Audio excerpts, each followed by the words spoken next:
പ്രിയപ്പെട്ടവരെ, ഇന്നേ ദിവസം നമ്മൾ ചർച്ച ചെയ്യുന്നത് വിദേശ രാജ്യങ്ങൾ മതം ഉപേക്ഷിക്കുന്നു എന്നുള്ള വിഷയത്തെ പറ്റിയാണ്.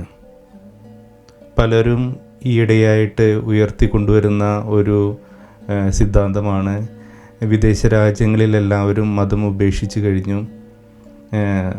മെയിനായിട്ട് നമ്മൾ യൂറോപ്യൻ അല്ലെങ്കിൽ വികസിത രാജ്യങ്ങളെ ചൂണ്ടിക്കാണിച്ചിട്ടാണ് പറയുന്നത്. അവിടെയെല്ലാം വിശ്വാസം ഉപേക്ഷിച്ചു, പള്ളികളൊക്കെ കാലിയായി, പള്ളികളൊക്കെ ലേലം ചെയ്ത് കൊടുക്കുകയാണ്. ഇനി മതത്തിന് അവിടെ ഒന്നും പ്രസക്തിയില്ല. ഈ വാദം പലരും ഉപയോഗിക്കുന്നതായിട്ട് നമ്മൾ കാണാറുണ്ട്. രാഷ്ട്രീയ പാർട്ടികളും അതുപോലെ തന്നെ നിരീശ്വരവാദികളും യുക്തിചിന്തയും മറ്റു മതത്തിലുള്ളവരൊക്കെ ഇതിനെപ്പറ്റിയൊക്കെ പറയാറുണ്ട്. മെയിനായിട്ട് അവരുദ്ദേശിക്കുന്നത് ക്രിസ്തുമതം, ക്രിസ്ത്യാനികൾ വിശ്വാസം ഉപേക്ഷിക്കുന്നു, ക്രിസ്ത്യാനികളൊന്നും യൂറോപ്പിൽ ഇനി പുതിയ ക്രിസ്ത്യാനികളൊന്നും ഉണ്ടാകുന്നില്ല എന്നുള്ള കാര്യത്തെപ്പറ്റിയൊക്കെയാണ് അവർ വിമർശിക്കുന്നത്. അപ്പോൾ ഇതിൻ്റെ സത്യാവസ്ഥ എന്താണെന്ന് നമുക്കൊന്ന് നോക്കാം. നമുക്കറിയാം, ഇന്ന് ഞാൻ മുമ്പും നമ്മൾ ഇതിൻ്റെയൊക്കെ വീഡിയോ ചെയ്തിട്ടുണ്ടായിരുന്നു. മെയിനായിട്ട് വേൾഡിലെ ഏറ്റവും ഹാപ്പിയസ്റ്റ് കൺട്രീസ് എന്ന് പറയുന്ന ഫിൻലാൻഡ്, സ്വീഡൻ തുടങ്ങിയുള്ള ആ രാജ്യങ്ങളെപ്പറ്റി മുമ്പ് പറഞ്ഞിട്ടുണ്ടായിരുന്നു.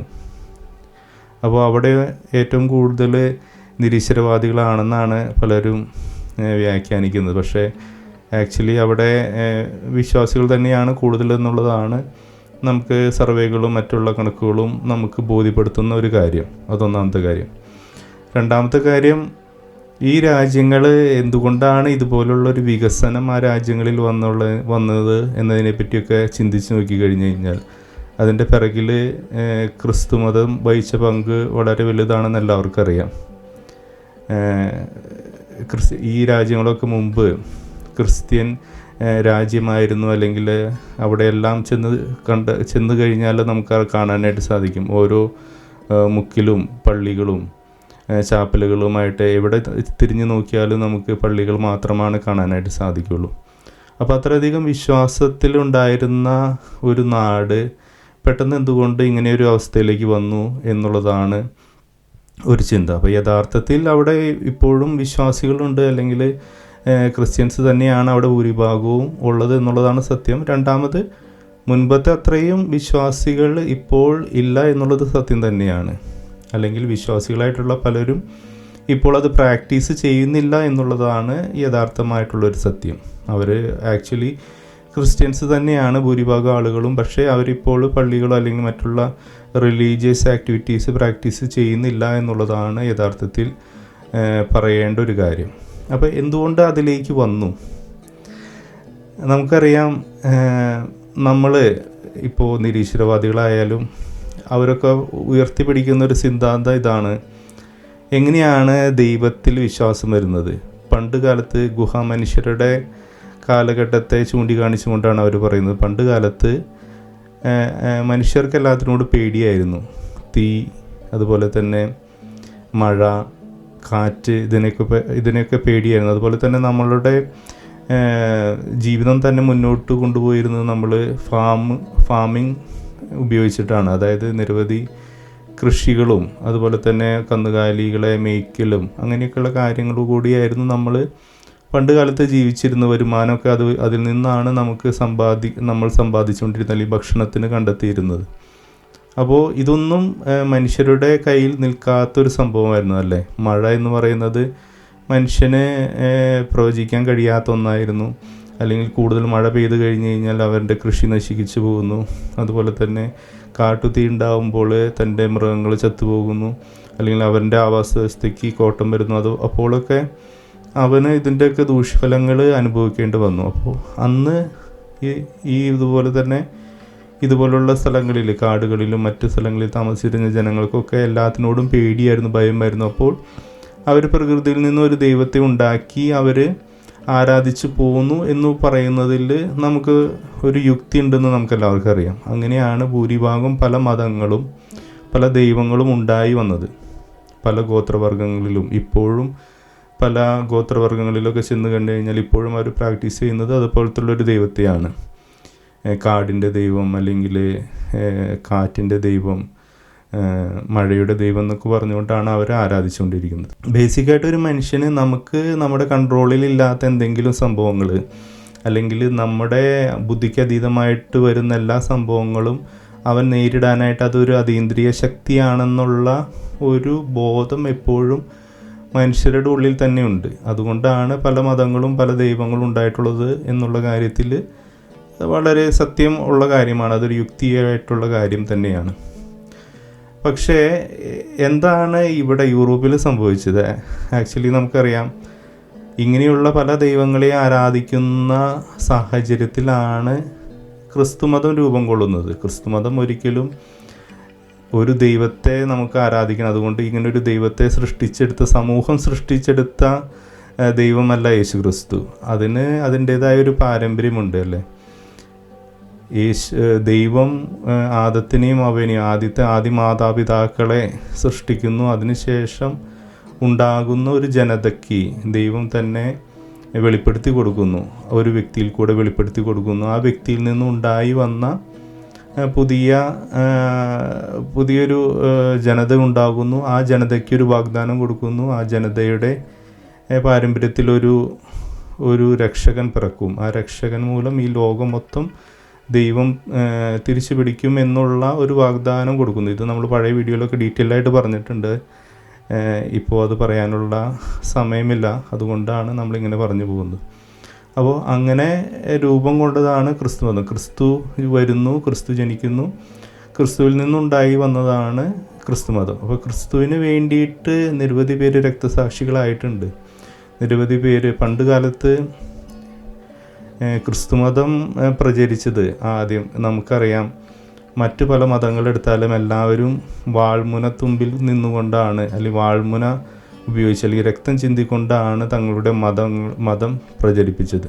പക്ഷേ തികച്ചും വ്യത്യസ്തമായി ക്രിസ്തുമതം ആരംഭദശയിൽ പ്രചരിച്ചത് എങ്ങനെയാണെന്ന് വെച്ച് കഴിഞ്ഞാൽ ആ പ്രചരിക്കുന്നവരുടെ രക്തസാക്ഷിത്വം കൊണ്ടാണ്. അതായത് വാളോ അല്ലെങ്കിൽ ബലപ്രയോഗത്തോടുകൂടിയല്ല, സ്വയം അവർ മറ്റുള്ളവരുടെ മുന്നിൽ വാളിനിരയാക്കപ്പെട്ടുകൊണ്ട് വാൾമുനത്തുമ്പിൽ നിന്നുകൊണ്ട് വിശ്വാസം പ്രഘോഷിച്ചിട്ട് ആണ് ആ വിശ്വാസം എല്ലാവരിലേക്ക് എത്തിയത്. അല്ലാതെ ഒരാളെ പോയി ആക്രമിച്ച് കീഴടക്കിക്കൊണ്ട് ബലപ്രയോഗത്തിൽ കൂടെയോ കൈക്കരുത്ത് കാണിച്ചിട്ടൊന്നല്ല ക്രിസ്തുമതം പ്രചരിച്ചത്. അപ്പോൾ പണ്ട് കാലത്ത് ഈ വലിയ റോമാ സാമ്രാജ്യം, ഇന്ന് നമ്മൾ ബ്രിട്ടീഷ് സാമ്രാജ്യത്തിനെതിരെ ഗാന്ധിജി പോരാടി, അഹിംസയിൽ നിന്നുകൊണ്ട് ഗാന്ധിജി പോരാടി എന്ന് പറയുമ്പോൾ പണ്ട് കാലത്ത് ക്രിസ്തുമതം പ്രചരിക്കുന്ന സമയത്ത് ഏറ്റവും വലിയ സാമ്രാജ്യമായിരുന്നു റോമാ സാമ്രാജ്യം. ഈ റോമാ സാമ്രാജ്യത്തിൻ്റെ കീഴിൽ നിരവധി പടയാളികളും വലിയൊരു സൈന്യം തന്നെ ഉണ്ടായിരുന്ന റോമാ സാമ്രാജ്യത്തിൽ വന്നുകൊണ്ട് നിരായുധരായിട്ട് ഒന്നുപോലും ഒരു വാക്കുപോലും തിരിച്ചു പറയാതെ ക്രിസ്തു പഠിപ്പിച്ചതുപോലെ തന്നെ അവരുടെ മുന്നിൽ നിന്നുകൊണ്ട് ധീരതയോടുകൂടി വിശ്വാസം ഏറ്റുപറഞ്ഞതിൻ്റെ പേരിൽ മരണത്തിന് ഇരയാക്കപ്പെട്ടവരായിരുന്നു ക്രിസ്ത്യാനികൾ. അപ്പോൾ അവരുടെ രക്തസാക്ഷിത്വം മൂലം അല്ലെങ്കിൽ അവരുടെ ചോര ചിന്തിക്കൊണ്ടാണ് മറ്റുള്ളവരും ഇതെന്തുകൊണ്ട് ഈ മനുഷ്യരിങ്ങനെ പ്രവർത്തിക്കുന്നു, ഇവർക്ക് ഇതിനു വേണ്ടി എവിടെ നിന്ന് ഇവർക്ക് ഇത് പറയാനുള്ള ശക്തി കിട്ടുന്നു, സ്വന്തം ജീവൻ പോലും തൃണവൽക്കരിച്ചുകൊണ്ട് എങ്ങനെ ഇവർക്ക് വിശ്വാസം പ്രഘോഷിക്കാനായിട്ട് സാധിക്കുന്നു, അല്ലെങ്കിൽ ഇവരുടെ വിശ്വാസ പ്രഖ്യാപനം കണ്ട് മറ്റു പലരും അതിൽ നിന്ന് ഇൻസ്പയർ ആവുകയും പരിശുദ്ധാത്മാവിനെ ലഭിക്കുക, അങ്ങനെ ഒക്കെ തന്നെയാണ് ഇത് ക്രിസ്തുമതം പ്രചരിച്ചത്. അല്ലാതെ നേരത്തെ പറഞ്ഞ പോലെ ബലപ്രയോഗത്തിൽ കൂടിയ ഒന്നുമല്ല. അപ്പോൾ അങ്ങനെ പിന്നീട് ക്രിസ്തുമതം പടർന്ന് പന്തലിച്ച് ഓരോ രാജ്യങ്ങളിൽ വന്നു ചേരുന്നു. അതിനുശേഷം പിന്നീട് ഈ മതം ഏറ്റെടുത്ത ആൾക്കാർ, ഇങ്ങനൊരു വലിയൊരു പാരമ്പര്യമുള്ള ക്രിസ്തുമതം പിന്നീട് പല രാജാക്കന്മാരുടെ കീഴിലായപ്പോൾ, അതായത് പല സാമ്രാജ്യങ്ങളും പല രാജകുടുംബങ്ങളും ഈ ക്രിസ്തുമതം ഔദ്യോഗിക മതമായിട്ട് സ്വീകരിച്ചപ്പോൾ പല വിശ്വാസികളല്ലാത്തവരും ക്രിസ്ത്യാനികളായിട്ട് മാറി. അപ്പോൾ ആ സിറ്റുവേഷനിൽ നിന്നാണ് പിന്നീട് ഇതൊരു ബലപ്രയോഗത്തിൽ കൂടെ മാറ്റുന്ന രീതിയിലൊക്കെ പല സ്ഥലങ്ങളിലൊക്കെ സംഭവിക്കാനിടയായത്. അല്ലാതെ ഒരിക്കലും ക്രിസ്തു പറഞ്ഞ ഒരു മാർഗമല്ല ബലപ്രയോഗത്തിൽ കൂടെയോ അല്ലെങ്കിൽ മറ്റുള്ളവരെ നിർബന്ധിച്ചോ അല്ലെങ്കിൽ മറ്റുള്ളവൻ്റെ സ്വാതന്ത്ര്യം ഹനിച്ചുകൊണ്ടോ ക്രിസ്ത്യാനിയാക്കുക എന്നുള്ള ഒരു കാര്യം. അപ്പോൾ അങ്ങനെ എല്ലാ രാജ്യങ്ങളിലും ക്രിസ്തുമതം വന്നു. പണ്ട് കാലത്തെ ഏറ്റവും വലിയ മതം അല്ലെങ്കിൽ ഏറ്റവും വലിയ വിശ്വാസം ക്രിസ്തു വിശ്വാസമാകുന്ന രീതിയിലേക്ക് എല്ലാ രാജ്യങ്ങളിലും ക്രിസ്തുമതം വ്യാപരിക്കുന്നു. അതുപോലെ തന്നെ വികസിത രാജ്യങ്ങൾ ഇതെല്ലാം സ്വീകരിച്ചുകൊണ്ട് അവിടെയൊക്കെ റോമ സാമ്രാജ്യം ഇവിടെയൊക്കെ ഉണ്ടായിരുന്നു, അവിടെയൊക്കെ ക്രിസ്തുമതം വ്യാപിക്കുന്നു. അപ്പോൾ അങ്ങനെയൊക്കെയാണ് വികസിത രാജ്യങ്ങളിലേക്ക് ക്രിസ്തുമതം വരികയും അവിടെയൊക്കെ നല്ല മോറൽസ് ഉണ്ടാകുന്നു. നമുക്കറിയാം റോമ സാമ്രാജ്യ കാലഘട്ടത്തിൽ അല്ലെങ്കിൽ പഴയ കാലഘട്ടത്തിലൊക്കെ രാജ്യങ്ങൾ എപ്പോഴും യുദ്ധങ്ങളും എപ്പോഴും ഓരോ നിമിഷവും ഒരു യുദ്ധം പ്രതീക്ഷിച്ചാണ് ഇരിക്കുന്നത്. എപ്പോൾ വേണമെങ്കിലും മറ്റു സൈന്യങ്ങളെ ആക്രമിക്കാം, മറ്റു ശത്രുക്കളെ ആക്രമിക്കാം. തങ്ങളുടെ സമ്പാദ്യവും തങ്ങളുടെ എല്ലാനും ഒരു നിമിഷം കൊണ്ട് അപ്രത്യക്ഷമാകാമെന്നൊക്കെയുള്ള ഭയം കൊണ്ടാണ് എല്ലാ രാജ്യങ്ങളും ഇപ്പോഴും ജീവിച്ചുകൊണ്ടിരുന്നത്. അപ്പോൾ പിന്നീട് ക്രിസ്തുമതം വ്യാപരിച്ചതിന് ശേഷമാണ് പല സ്ഥലങ്ങളിലൊക്കെ സമാധാനവും മറ്റു പല കാര്യങ്ങളൊക്കെ ഉണ്ടായത് തന്നെ. അപ്പോഴും അതിനെതിരെ പ്രവർത്തിക്കുന്ന പല ശക്തികളും അവരുടെ ആക്രമണത്തിൽ പ്രതിരോധിക്കാനായിട്ട് ഇവരും പ്രതിരോധിച്ചിട്ടുണ്ട്. അത് ഇല്ലാത്ത കാര്യങ്ങളൊന്നുമല്ല. പക്ഷേ ക്രിസ്തുമതം വളരെയധികം ഒരു കൾച്ചർ ലോകത്ത് കൊടുത്തിട്ടുണ്ട്. അപ്പോൾ അതുകൊണ്ടാണ് ആ മൊറാലിറ്റിയാണ് പലരും ഇപ്പോഴും ഫോളോ ചെയ്തു പോകുന്നത്. അപ്പോൾ ഈ വികസിത രാജ്യങ്ങളിലെ ബേസിക് ആയിട്ടുള്ള സംസ്കാരം എന്ന് പറയുന്നത് ക്രിസ്ത്യൻ സംസ്കാരമാണ്. അവരുടെ ഇന്ന് ഏത് ക്രിസ്ത്യൻ അല്ലെങ്കിൽ ഏത് വികസിത രാജ്യങ്ങളുടെ ഭരണഘടനയോ അതുപോലെ തന്നെ അത് നമ്മൾ മുമ്പും പറഞ്ഞിട്ടുണ്ട്, അവരുടെ സംസ്കാരത്തിലും എല്ലാത്തിലും ആ ചാരിറ്റി കുറേ കാര്യങ്ങളൊക്കെ അതിൽ അടങ്ങിയിട്ടുണ്ട്. അവരുടെ സംസ്കാരം തന്നെ അതിൽ ആണ് ഇപ്പോൾ വളർന്നു വന്നിട്ടുള്ളത്. അപ്പോൾ പണ്ട് കാലം എന്ന് പറയുന്നത് ഇപ്പോൾ ഈ ഒരു ഇൻഡസ്ട്രിയലൈസേഷന് മുമ്പ് ഒരു 1700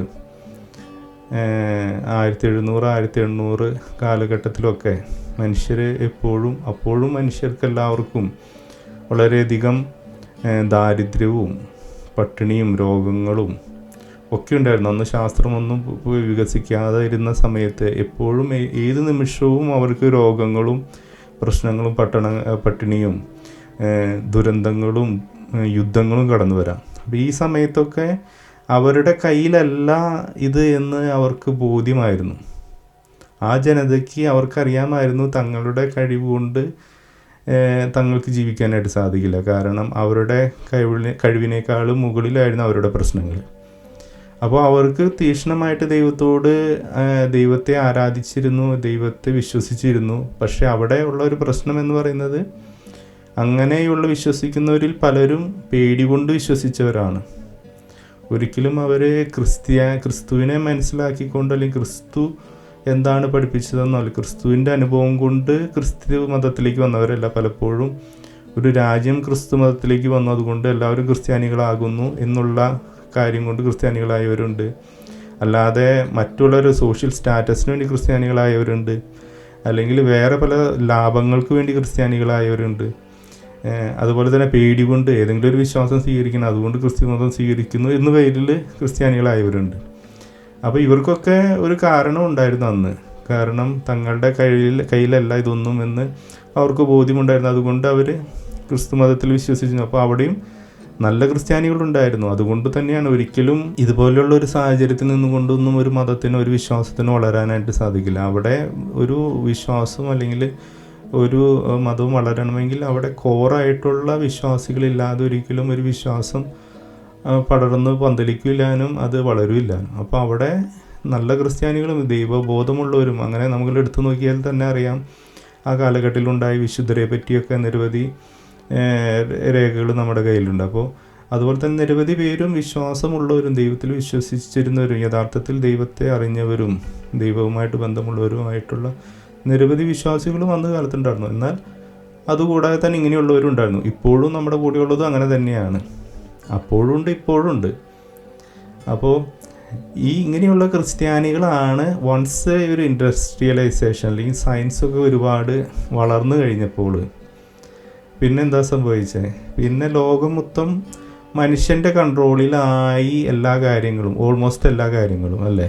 നമുക്കിപ്പോൾ എന്ത് രോഗം വന്നാലും അതിനെ ചികിത്സിക്കാം എന്നുള്ള ഒരു ഘട്ടമെത്തി. അപ്പോൾ മനുഷ്യന് തന്നിൽ ആത്മവിശ്വാസം വന്നു അല്ലേ, വേറൊരു ശക്തിയും വേണ്ട. വേറെ ഒന്നിൻ്റെ ആവശ്യമില്ല. എനിക്ക് തന്നെ അല്ലെങ്കിൽ ഞങ്ങൾക്ക് എന്ത് രോഗം വന്നാലും ചികിത്സിക്കാനുള്ള ഞങ്ങൾ സുസജ്ജമാണ്. ഞങ്ങൾക്ക് അതിനുള്ള ടെക്നോളജി ഉണ്ട്, ഞങ്ങൾക്ക് അതിനുള്ള അറിവുണ്ട്. ഇതൊന്നാമത്തെ കാര്യം. രണ്ടാമത്തെ കാര്യം, മനുഷ്യനിപ്പോൾ കാലാവസ്ഥ വരെ പ്രവചിക്കാം അല്ലേ? നമുക്ക് എത്ര വർഷത്തെ കാലാവസ്ഥ വേണമെങ്കിലും ഇപ്പോൾ ഓൾമോസ്റ്റ് നമുക്ക് മനസ്സിലാക്കാനായിട്ട് സാധിക്കും. നമ്മുടെ സാറ്റലൈറ്റുകൾ വന്നു, അതുപോലെ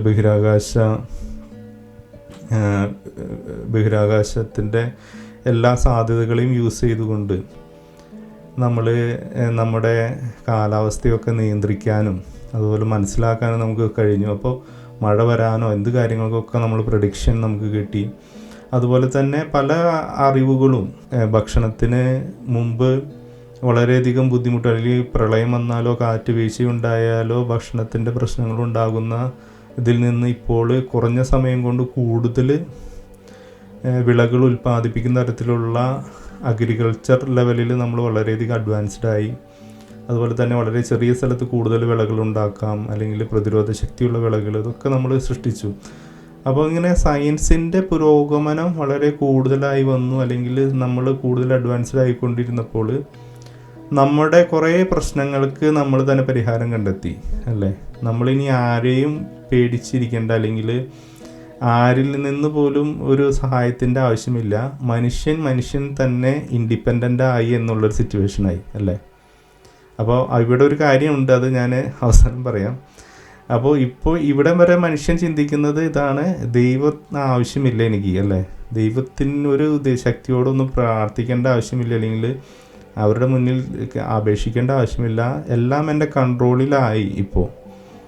ഇപ്പോൾ മനുഷ്യൻ തന്നെ പലരും പറയുന്നത് ഇതാണ്: ഞങ്ങൾക്ക് നാസയുണ്ട്, നാസ ഉള്ളത് കൊണ്ട് ഇനി ഒന്നും പേടിക്കാനില്ല. അതായത് ഇനി ആകാശത്ത് നിന്ന് എന്തെങ്കിലും ഉൽക്കയോ എന്തെങ്കിലും സംഭവങ്ങളൊന്നും വന്നാലും അതൊക്കെ ആകാശത്ത് വെച്ച് തന്നെ തകർത്ത് കളയാവുന്ന ടെക്നോളജി വരെ ഞങ്ങൾക്കുണ്ട്. അതുകൊണ്ട് ഇനിയിപ്പോൾ ഞങ്ങൾക്ക് ഒരു പ്രശ്നവും ഇല്ല. എല്ലാ പ്രശ്നങ്ങളെയും അഭിമുഖീകരിക്കാനുള്ള ശക്തിയും കഴിവും ഞങ്ങൾക്ക് കൈവന്നു. ഈ ഒരു ധാരണയാണ് ഇപ്പോഴത്തെ ഭൂരിഭാഗം മനുഷ്യർക്കുള്ളത്, അല്ലെങ്കിൽ ശാസ്ത്രത്തിൽ വിശ്വാസമുള്ള ഭൂരിഭാഗം മനുഷ്യർക്കുള്ളത് ഈ ഒരു ചിന്ത തന്നെയാണ്. അവരുടെ കുറേ കയ്യിൽ പണമുണ്ട്, അല്ലെങ്കിൽ ടെക്നോളജി ഉണ്ട്, സമ്പത്തുണ്ട്, എല്ലാ കാര്യങ്ങളും അവരുടെ കയ്യിലുണ്ട്. അപ്പോൾ അതുകൊണ്ട് അവർക്ക് ഇനി വേറൊരു കാര്യത്തെ ആശ്രയിക്കേണ്ട ആവശ്യമില്ല. അവരുടെ ഒരു മനോഭാവമാണത്. രണ്ടാമത്തെ മനോഭാവം വിശ്വാസം. ഇപ്പോൾ ഞാനിവിടെ പറയുന്നത് ക്രിസ്തു വിശ്വാസത്തെ ബന്ധപ്പെടുത്തി മാത്രമാണ്. മതം എന്ന് ഉപയോഗിക്കുമ്പോൾ ക്രിസ്തു മതത്തെ പറ്റിയാണ് മാത്രമാണ് പറയുന്നത്. അപ്പോൾ ഒരു മതവിശ്വാസം കൊണ്ട് നടക്കണമെങ്കിൽ അതിൽ നിരവധി കാര്യങ്ങൾ നമ്മൾ ത്യാഗം ചെയ്യണം അല്ലേ? കുറേ നിയമങ്ങൾ പാലിക്കണം. അതുപോലെ തന്നെ ഞായറാഴ്ചകളിൽ പള്ളിയിൽ പോകണം, കുമ്പസാരിക്കണം, വിശുദ്ധ കുർബാന സ്വീകരിക്കണം.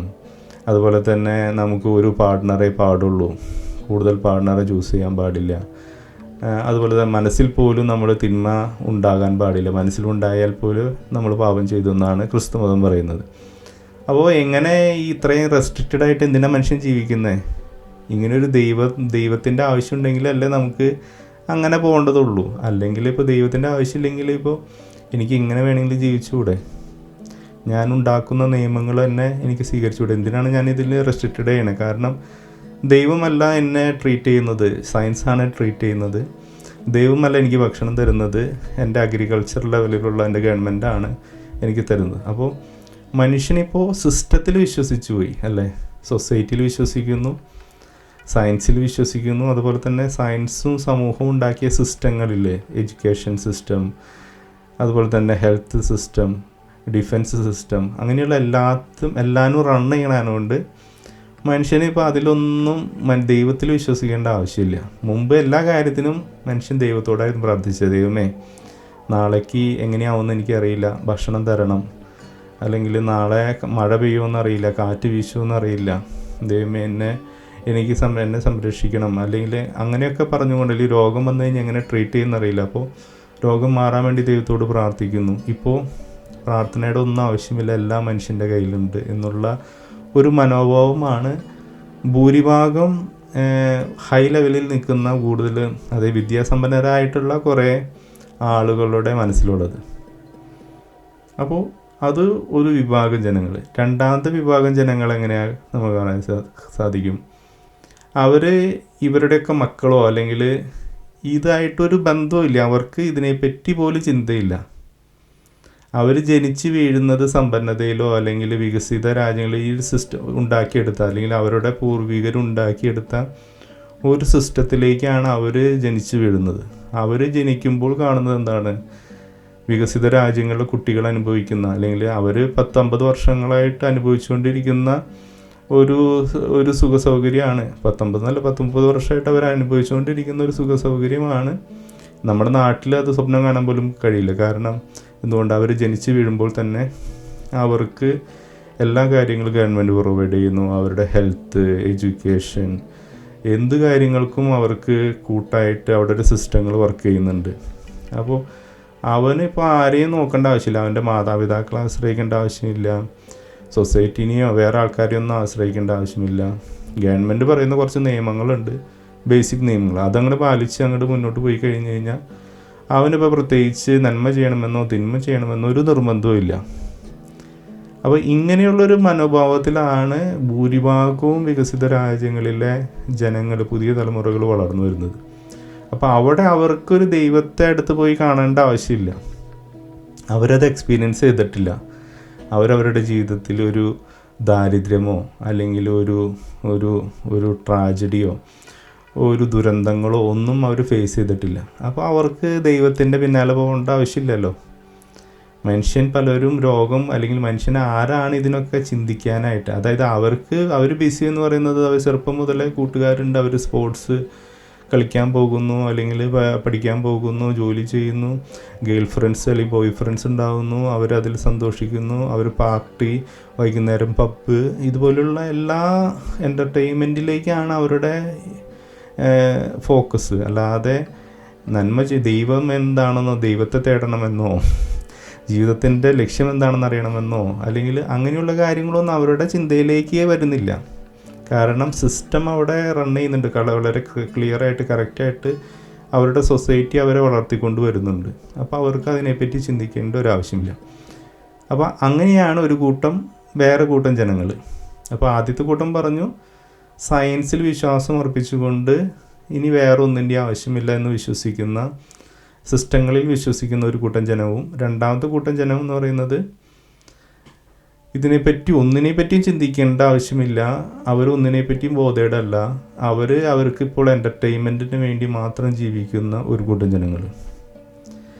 പിന്നെ മൂന്നാമതൊരു കൂട്ടം ജനങ്ങളാണ് വിശ്വാസമുള്ളവരാണെങ്കിലും അവർക്ക് ഈ പറഞ്ഞ പോലെ ദൈവത്തിലേക്ക് വരാൻ പോവുക, വിശ്വാസത്തിന് വേണ്ടി നടന്നു കഴിഞ്ഞ് കഴിഞ്ഞാൽ അവർക്ക് കുറേ കാര്യങ്ങൾ നഷ്ടപ്പെട്ടു പോകും. അവർക്ക് ബേസിക്കലി ദൈവത്തോട് വിശ്വാസമുണ്ട്, ദൈവമുണ്ട്. അപ്പോൾ അവർ ഒരു കാര്യം പറയുന്നത് ഏതോ ഒരു ശക്തി അവിടെയുണ്ട്, അല്ലെങ്കിൽ ഒരു ഫോഴ്സ് ഉണ്ട്, ഒരു പോസിറ്റീവ് ഉണ്ട്, ഒരു നെഗറ്റീവ് ഉണ്ട് എന്നൊക്കെ പറഞ്ഞുകൊണ്ട് അവരങ്ങനെ വട്ടം കറക്കി ഏതെങ്കിലുമൊക്കെ കാര്യങ്ങളിലേക്ക് അവർ പോവും. പക്ഷേ അവർക്കറിയാം ദൈവമുണ്ടെന്നും കാര്യങ്ങൾ, പക്ഷേ ദൈവത്തിലേക്ക് വരാനായിട്ട് അവർക്ക് താല്പര്യമില്ല. കാരണം അവരുടെ ഉള്ളിൽ അവർക്കൊരു കുറ്റബോധം അല്ലേ? കാരണം എന്തുകൊണ്ടാണ്? അവർ ഈ നിയമങ്ങളൊക്കെ തെറ്റിച്ചാണ് ജീവിക്കുന്നത്. യേശു പറഞ്ഞിട്ടുള്ള അല്ലെങ്കിൽ ക്രിസ്തുമതത്തിൽ ഒന്ന് ചിന്തിക്കുമ്പോൾ ക്രിസ്തുമതം പറയുന്ന കാര്യങ്ങളെല്ലാം അവർ തെറ്റിച്ചാണ് ജീവിക്കുന്നത്. അപ്പോൾ അവർക്കൊരിക്കലും അങ്ങനെ തെറ്റിച്ച് ജീവിക്കുന്നവനൊരിക്കലും ദൈവത്തിലേക്ക് വരാനായിട്ട് സാധിക്കില്ല. കാരണം അവന് പള്ളിയിലെങ്ങനെ പോകാനായിട്ട് സാധിക്കും? അവൻ എല്ലാ പ്രമാണങ്ങളും തെറ്റിച്ചവൻ, നാളെയും തെറ്റിക്കാൻ വേണ്ടിയിരിക്കുന്നവൻ, മറ്റന്നേയും തെറ്റിക്കാൻ വേണ്ടി പ്ലാൻ ചെയ്തുകൊണ്ടിരിക്കുന്നവൻ എങ്ങനെ പള്ളിയിൽ വരാൻ പറ്റും? പള്ളിയിൽ വന്ന് വിശുദ്ധ കുർബാന സ്വീകരിക്കണമെങ്കിലോ പള്ളിയിലേക്ക് വരണമെങ്കിലോ അവന് ഉള്ളിൽ നിന്ന് എല്ലാ തിന്മയും കളയണം, അല്ലെങ്കിൽ തിന്മ ഇനി ചെയ്യരുതെന്നുള്ളൊരു ബോധ്യം എങ്കിലും അവൻ്റെ ഉള്ളിലുണ്ടാവണം. പക്ഷേ അവൻ്റെ തിന്മയെ പറ്റി തന്നെയാണ് പ്ലാൻ ചെയ്തുകൊണ്ടിരിക്കണേ നാളെയും മറ്റന്നാളും. അപ്പോൾ അങ്ങനെയുള്ളവൻ എങ്ങനെ വരാനായിട്ട് സാധിക്കും? അപ്പോൾ അവൻ ചിന്തിക്കുന്നത് എന്താണ്? അതിലേക്ക് ഇപ്പോൾ ദൈവത്തിൻ്റെ അടുത്ത് പോയി കഴിഞ്ഞാൽ കുറേ കാര്യങ്ങൾ എനിക്ക് നഷ്ടപ്പെട്ടു പോകും, കുറേ സുഖങ്ങൾ എനിക്ക് നഷ്ടപ്പെട്ടു പോകും, കുറേ കാര്യങ്ങൾ എനിക്ക് എന്നിൽ നിന്ന് മാറേണ്ടി വരും. അപ്പോൾ ഞാനിപ്പോൾ അത് പോകാണ്ടിരുന്ന് കഴിഞ്ഞ് കഴിഞ്ഞാൽ അങ്ങനെ പോകാം, എത്രത്തോളം നമ്മൾ പോകട്ടെ അത്രത്തോളം പോകാമെന്നുള്ള രീതിയിൽ മനസ്സിൽ കൊണ്ടു നടക്കുന്ന ഒരു വിഭാഗം ജനങ്ങൾ. അപ്പോൾ അങ്ങനെയുള്ളവരെയാണ് നമുക്ക് ഈ വികസിത രാജ്യങ്ങളിൽ കാണുന്നത്. എന്നാൽ ഇന്ത്യയുടെയും കേരളത്തിൻ്റെയും സ്ഥിതി ഇതിൽ നിന്നും തികച്ചും വ്യത്യസ്തമാണ്. അത് വേറെ ഒരു സബ്ജക്റ്റാണ്, നമ്മൾ അതിലേക്ക് പോകുന്നില്ല. ഇത് വികസിത രാജ്യങ്ങളിലെ കഥയാണ് ഇപ്പോൾ നമ്മൾ പറയുന്നത്. അപ്പോൾ ഇങ്ങനെ അതിൽ പിന്നെ കുറച്ച് വിഭാഗം ജനങ്ങളുണ്ട് വിശ്വാസമുള്ളവരായിട്ട്. അവരിപ്പോഴും വിശ്വാസം ഫോളോ ചെയ്ത കുറച്ച് ആൾക്കാർ, നല്ല ആൾക്കാരും അവർ ഇപ്പോഴും ഫോളോ ചെയ്യുന്നവരുണ്ട്. അത് നമ്മൾ അംഗീകരിച്ചേ പറ്റൂ. അതോടൊപ്പം തന്നെ കുറേ പേർക്ക് റിട്ടയർഡ് ആയവർ, ഈ എൻ്റർടൈൻമെൻറ്റ് ലൈഫിൽ നിന്ന് റിട്ടയർഡ് ആയവരുണ്ട്. അതായത് യൂത്ത് ആയിരുന്നപ്പോൾ അവർ എല്ലാ കാര്യങ്ങളൊക്കെ അനുഭവിച്ചു കഴിഞ്ഞു, എല്ലാ സുഖങ്ങളൊക്കെ നേടി, ഇനി ലാസ്റ്റ് സ്റ്റേജായി ജീവിതത്തിൻ്റെ. അപ്പോൾ പിന്നെ ഇനിയിപ്പോൾ അവർക്ക് പ്രത്യേകിച്ച് ആഗ്രഹങ്ങളോ കാര്യങ്ങളോ ഒന്നുമില്ല. അപ്പോൾ പിന്നെ ഇനി മരിച്ചു കഴിഞ്ഞാൽ എവിടെയെങ്കിലും പോകണമല്ലോ. അപ്പോൾ പിന്നെ വിശ്വാസം സ്വീകരിക്കാം, അല്ലെങ്കിൽ പള്ളിയിലൊക്കെ പോകാമെന്ന് പറഞ്ഞാൽ അങ്ങനെയും പള്ളിയിൽ പോകുന്ന ടീമുകളുണ്ട്. അപ്പോൾ ഇതാണ് മൊത്തത്തിൽ ഇപ്പോഴത്തെ വികസിത രാജ്യങ്ങളിലെ ഒരു സിറ്റുവേഷൻ എന്ന് പറയുന്നത്. അപ്പോൾ ഈ മനുഷ്യരൊക്കെ വിശ്വസിച്ചിരിക്കുന്നത്, അതായത് അവരുടെ ജീവിതത്തിൽ അതായത് ഇപ്പോൾ പറഞ്ഞ ഇങ്ങനത്തെ ഒരു സിറ്റുവേഷൻ ഉണ്ടായത്, ഇവരൊക്കെ വിശ്വാസത്തിൽ നിന്ന് പോയത് ഈ പറഞ്ഞ പോലെ ഇവരുടെ കയ്യിൽ പൈസ വന്ന സിറ്റുവേഷനിലാണ്. ഒരു 10-50 വർഷമായിട്ട് ഇവരുടെ കയ്യിലും ഇവരുടെയൊക്കെ രാജ്യങ്ങളിലേക്കും പൈസ വരുന്നു. അതായത് ഇവർക്ക് കൂടുതൽ ഇൻഡസ്ട്രിയലൈസേഷൻ, ഇവരുടെ സാധനങ്ങളൊക്കെ എക്സ്പോർട്ട് ചെയ്യുന്നു. അങ്ങനെ അതിൽ നിന്ന് വരുന്ന വരുമാനം, അങ്ങനെയുള്ള പൈസയും സമ്പത്തും ആണ് ഈ ഇങ്ങനൊരു സിസ്റ്റം ഉണ്ടാക്കുവാനും ഈ സിസ്റ്റം കറക്റ്റായിട്ട് റണ്ണ് ചെയ്ത് പോകാനും കാരണമായിട്ടുള്ളത് അല്ലേ. അതിൽ നിന്നുണ്ടായ ഒരു അഹങ്കാരമാണ് ഈ ജനതയ്ക്കുള്ളത്. അല്ലാതെ ഇതൊരിക്കലും ദൈവവിശ്വാസം സത്യമല്ലെന്ന്, അല്ലെങ്കിൽ അങ്ങനെ വിശ്വസിക്കുന്നവർ വളരെ ചുരുക്കം പേരേ ഉള്ളൂ. അതായത് ദൈവമില്ല, ഞങ്ങൾ എല്ലാ കാര്യങ്ങളും പഠിച്ചു, സയൻസിൻ്റെ എല്ലാ മേഖലകളിലും പോയിക്കൊണ്ട് ദൈവമില്ലെന്ന് ഞങ്ങൾക്ക് മനസ്സിലായി എന്ന് അതുകൊണ്ട് ഞങ്ങൾ ദൈവത്തിൽ വിശ്വസിക്കുന്നില്ല എന്ന് പറയുന്ന ആൾക്കാർ വളരെ ചുരുക്കം പേരുള്ളൂ. ബാക്കിയുള്ള ആളുകളൊക്കെ മൊത്തം മറ്റു ഇതിനെപ്പറ്റിയേ ചിന്തിക്കുന്നില്ല. ഇപ്പം അവരോട് നിങ്ങൾ വന്ന് ചോദിച്ചു കഴിഞ്ഞാൽ ഒരു യൂത്തായിട്ടുള്ള ഒരു ഡെവലപ്ഡ് കൺട്രീസിലെ ഒരു യൂണിവേഴ്സിറ്റിയിൽ ചെന്നുകൊണ്ട് നിങ്ങൾ യൂത്തായിട്ടുള്ളവരോട് ചോദിച്ചു കഴിഞ്ഞാൽ അവർ പറയും ഞങ്ങളൊന്നിലും വിശ്വസിക്കുന്നില്ല, ഞങ്ങളതിനെപ്പറ്റി ബോധേഡല്ല, ഞങ്ങളതിനെപ്പറ്റി വിശ്വാസമുണ്ടെന്ന് വിശ്വാസമില്ല, ഞങ്ങളുടെ വിഷയമേ അതല്ല, ഞങ്ങൾക്ക് എൻ്റർടൈൻമെൻറ്റാണ് ഇപ്പോൾ വിഷയം, അല്ലെങ്കിൽ ഞങ്ങൾക്ക് സമൂഹത്തിൽ ജീവിക്കണം, അതിനെപ്പറ്റി മാത്രമാണ് അവരുടെ ചിന്താ കാര്യങ്ങളൊക്കെ. അപ്പോൾ ഈ ഒരു സിസ്റ്റത്തിൽ വിശ്വസിച്ചുകൊണ്ട് മുന്നോട്ട് പോകുന്ന ജനതയാണ് ഇപ്പോഴത്തെ വികസിത രാജ്യങ്ങൾ. ഇപ്പോൾ ഇത് കണ്ടുകൊണ്ട് മറ്റ് പല രാജ്യങ്ങളും, ഇപ്പോൾ നമ്മളെ പോലെയുള്ള ആൾക്കാർ ഇതൊക്കെ നോക്കിക്കൊണ്ട് ഓരോ ലോകം മൊത്തം മാറാണ്, ഞങ്ങളും മാറണം എന്ന് പറഞ്ഞുകൊണ്ട് നമ്മൾ മാറാൻ നിന്ന് കഴിഞ്ഞാൽ നമുക്ക് ആ വിവരം എന്താണെന്ന് നമ്മളറിയും. കാരണം അതിനെപ്പറ്റി പിന്നെ നമ്മൾ സംസാരിക്കാം. അപ്പോൾ ഇവരുടെ സിറ്റുവേഷൻ എന്തുകൊണ്ടാണ്? ഇവർക്ക് നല്ലൊരു പ്രശ്നം വന്നിട്ടില്ല ഇപ്പോൾ ഈ അടുത്ത കാലത്ത്, അല്ലേ? നിങ്ങൾ ചിന്തിച്ച് നോക്കിയാലേ അറിയാം. നമ്മളൊരു പെട്ടെന്ന് ഇപ്പോൾ നമ്മുടെ കേരളത്തിലൊക്കെ നടന്ന പോലെ ഒരു പ്രളയം, നമുക്കൊക്കെ എന്തെങ്കിലും ഒരു ചെറിയൊരു യുദ്ധത്തിൻ്റെ പേര് കേട്ടാൽ മതി, മൊത്തം നമ്മുടെ ഫിനാൻസ് സിസ്റ്റങ്ങൾ മൊത്തം തകരാറിലാവും. പിന്നെ ആദ്യം മുതൽ തുടങ്ങണം. അതുപോലെ തന്നെ ഒരു പ്രളയമോ പ്രകൃതി ദുരന്തം വന്നു കഴിഞ്ഞ് പിന്നെ അതിൽ നിന്ന് കരകയറാന്ന് പറയുന്നത് തന്നെ നമ്മുടെ രാജ്യത്തെ സംബന്ധിച്ചിടത്തോളം വളരെ ബുദ്ധിമുട്ടേറിയ ഒരു സിറ്റുവേഷനാണ്. അപ്പോൾ നമുക്കറിയാം നമ്മുടെ പരിമിതികൾ. അതുകൊണ്ടാണ് ഇന്ത്യയിൽ ഇത്രയധികം വിശ്വാസം നിൽക്കുന്നത്. അല്ലെങ്കിൽ ഇത്രയധികം വിശ്വാസം ഇന്ത്യയിൽ ഉണ്ടാവേണ്ട കാര്യമുണ്ട്. കാരണം നമ്മുടെ കയ്യിൽ നമുക്കെല്ലാവർക്കും, നമ്മുടെ രാജ്യത്തുള്ള എല്ലാവർക്കും അറിയാം നമ്മുടെ ഗവൺമെൻറ് എത്രയധികം നമ്മളെ സപ്പോർട്ട് ചെയ്യുന്നു, നമ്മുടെ സമൂഹം അല്ലെങ്കിൽ നമ്മുടെ സിസ്റ്റങ്ങൾ എത്രമാത്രം പെർഫെക്റ്റായിട്ട് റൺ ചെയ്യുന്നു നമുക്ക് നല്ല വിശ്വാസമുണ്ട്. അപ്പോൾ ദൈവത്തെ വിളിച്ചല്ലാതെ അവർക്ക് മുന്നോട്ട് പോകാനായിട്ട്, നമ്മുടെ രാജ്യത്തിൽ മുന്നോട്ട് പോകാനായിട്ട് സാധിക്കില്ല. എല്ലാവർക്കും അറിയാവുന്ന കാര്യമാണ്. അപ്പോൾ അതിൽ കറക്റ്റ് വിശ്വാസമുള്ളവർ വളരെ കുറച്ച് പേരും, മറ്റു വളരെ പേടി കൊണ്ട്, ഇപ്പോൾ നേരത്തെ പറഞ്ഞ പോലെ ഈ പേടി കൊണ്ടും മറ്റു പല കാര്യങ്ങൾ കൊണ്ടും ഏതെങ്കിലും ദൈവത്തെ വിശ്വസിക്കുന്നവരാണ്. അപ്പോൾ നമ്മുടെ നാടിൻ്റെ സിറ്റുവേഷൻ അത് അങ്ങനെ നിൽക്കുന്നു. പക്ഷേ ഇവിടുത്തെ സിറ്റുവേഷനാണ് നാം പറയുന്നത്. അപ്പോൾ ഈ 19 വർഷം കൊണ്ട് ഉണ്ടാക്കിയെടുത്ത ഇവരുടെ ഈ ആത്മവിശ്വാസം തകരാനായിട്ട് നിങ്ങൾ വിചാരിക്കുന്നുണ്ടോ ഇത് എല്ലാ കാലവും മുന്നോട്ട് പോകുന്നു? ഇവരുടെ ഒരു 50 വർഷം പിറകിലോട്ട് തന്നെ ഈ രാജ്യങ്ങളെ പറ്റി ചിന്തിച്ച് നോക്കിയാലറിയാം ഇവിടെ എത്രയധികം യുദ്ധങ്ങളുണ്ടായി. ആ സമയത്ത് ഈ ജനതകൾ അനുഭവിച്ച പ്രശ്നങ്ങൾ എന്തൊക്കെയായിരുന്നു, അവർക്ക് ഇതൊക്കെ എങ്ങനെയാണ് തരണം ചെയ്തതിനെ പറ്റി ചിന്തിച്ച് നോക്കിയാലറിയാം. അപ്പോൾ ഇനിയും ഇതുപോലുള്ള സാഹചര്യങ്ങൾ ഉണ്ടാവില്ലെന്ന് നിങ്ങൾക്ക് ഉറപ്പ് പറയാൻ പറ്റുമോ? നമുക്ക് കാണാം. അതാണ് പറഞ്ഞത്, ഞാനൊരു ദുരന്തം ഉണ്ടാവണമെന്നോ അല്ലെങ്കിൽ മനുഷ്യരെല്ലാവരും നശിക്കണമെന്നോ ആഗ്രഹിച്ചുകൊണ്ടല്ല പറയുന്നത്. നമ്മൾ വിശ്വാസം അർപ്പിച്ചിരിക്കുന്നതിൽ അതൊക്കെ മൺകൊട്ടാരം പോലെ തകർന്നടിയുന്നത് നമ്മൾ കാണേണ്ടി വരും. കാരണം ഇത് തന്നെയാണ് ഞാൻ മുമ്പും പറഞ്ഞു, നമ്മൾ വിശ്വസിക്കുന്നത്, നമ്മുടെ ശാസ്ത്രത്തെ പറ്റി നമ്മൾ 2 വീഡിയോ ചെയ്തപ്പോഴും പറഞ്ഞു, നമ്മൾ ഈ മനുഷ്യരാണ്, ശാസ്ത്രത്തിൻ്റെ പിറകിലും മനുഷ്യർ തന്നെയാണ്. ഈ മനുഷ്യനെ വിശ്വസിച്ചുകൊണ്ട് നമ്മൾ മുന്നോട്ട് പോവുകയാണെങ്കിൽ നമ്മളെപ്പോൾ വേണമെങ്കിലും ചതിക്കപ്പെടാം. നിങ്ങൾ ഏത് സിസ്റ്റത്തിൽ വിശ്വസിച്ചോ, നാസയെ വിശ്വസിച്ചോ നിങ്ങൾ മുന്നോട്ട് പോകാനാണ്, അല്ലെങ്കിൽ ഇവരൊക്കെ നിങ്ങളെ സംരക്ഷിക്കുമെന്നും ഈവൻ നിങ്ങളുടെ വീട്ടുകാർ പോലും നിങ്ങളെ സംരക്ഷിക്കുമെന്നൊക്കെ വിചാരിച്ചുകൊണ്ട് നിങ്ങൾ മുന്നോട്ട് പോകാനിരിക്കുന്നെങ്കിൽ ഒരു ദിവസം അതൊക്കെ തകിടം മറിയുന്ന ഒരു ദിവസം ഉണ്ടാവും. എല്ലാവർക്കും അവരവരുടെ വിശ്വാസം, അതായത് നമ്മുടെ ആ വിശ്വാസത്തിൻ്റെ സ്ട്രെങ്ത് അളക്കാനായിട്ട് ഓരോ സംഭവങ്ങൾ വന്നാൽ മതി. ഇപ്പം നമ്മൾ മുമ്പ് പറഞ്ഞു, നമ്മുടെ കേരളത്തിൻ്റെ സിസ്റ്റം നമ്മൾ എത്രയധികം എക്യുപ്ഡ് ആണെന്ന് അറിയാനായിട്ട് ഒരു പ്രളയം വന്നപ്പോൾ നമുക്ക് മനസ്സിലായി നമ്മൾ എത്രത്തോളം എക്യുപ്ഡ് ആണ്, നമുക്ക് എന്തെങ്കിലുമൊക്കെ കഴിയുമെന്നുള്ളത്. ഞാൻ പറഞ്ഞു, അന്നും പറഞ്ഞു, ഒരു ദിവസം കൂടി ആ മഴ നീണ്ടുപോയിരുന്നെങ്കിൽ നമ്മൾ എങ്ങനെയാവുമെന്ന് നമുക്ക് പോലും അറിയില്ല. അപ്പോൾ അത് ആ രീതിയിൽ പോയില്ല. പക്ഷേ ഈ രാജ്യങ്ങളിലായാലും എപ്പോൾ വേണമെങ്കിലും എന്ത് വേണമെങ്കിലും വരാം. അതാണ് ഞാൻ പറയുന്നത്, മനുഷ്യൻ എന്ത് കണ്ടിട്ടാണ് ഇങ്ങനെ അഹങ്കരിക്കുന്നത്? എന്തെങ്കിലും നമ്മൾ ഉണ്ടാക്കിയ അല്ലെങ്കിൽ നമ്മുടെ കൺട്രോൾ നമ്മളുണ്ടാക്കിയ കാര്യങ്ങളാണെങ്കിലും ഓക്കെ, നമ്മൾ ഈ കോൺഫിഡൻസ് കാണിക്കുന്നതിലൊക്കെ അർത്ഥമുണ്ട് അല്ലേ? നിങ്ങളൊരു കമ്പ്യൂട്ടർ ഉണ്ടാക്കി, ഓക്കെ, നിങ്ങൾ ആ കമ്പ്യൂട്ടറിൽ വരുന്ന എന്ത് പ്രോഗ്രാമുകൾ, എന്ത് പ്രശ്നങ്ങൾ പരിഹരിക്കാനായിട്ട് നിങ്ങൾക്ക് കഴിയുമെന്ന് നിങ്ങൾ കോൺഫിഡൻസ് ഉള്ളതെന്ന് പറയുന്നത് സത്യം തന്നെയാണ്. അതിൽ നിങ്ങൾ 100% ഓക്കെയാണ്. കാരണം നിങ്ങളുണ്ടാക്കിയതാണ് ആ കമ്പ്യൂട്ടർ. നിങ്ങളുണ്ടാക്കിയ കമ്പ്യൂട്ടർ ഡിസൈൻ തുടങ്ങി എല്ലാ കാര്യങ്ങളും നിങ്ങൾ തന്നെ ഉണ്ടാക്കിയതാണ്. അതുകൊണ്ട് അതിന് എന്ത് വന്നാലും നിങ്ങൾക്ക് പരിഹരിക്കാൻ കഴിയുമെന്നുള്ളത് സത്യം തന്നെയാണ്. അതിൽ 100% കോൺഫിഡൻസ് നമ്മൾ കാണിക്കുന്നതിന് ഒരു പ്രശ്നമില്ല. പക്ഷേ ഈ പ്രപഞ്ചം എന്ന് പറയുന്നതും അല്ലെങ്കിൽ നിൻ്റെ ശരീരം എന്ന് പറയുന്നതും നീ ഉണ്ടാക്കിയതാണോ? അതെന്താ നമ്മൾ മനസ്സിലാക്കാത്തത്? നമ്മളുടെ ശരീരം നമ്മളുണ്ടാക്കിയതാണോ?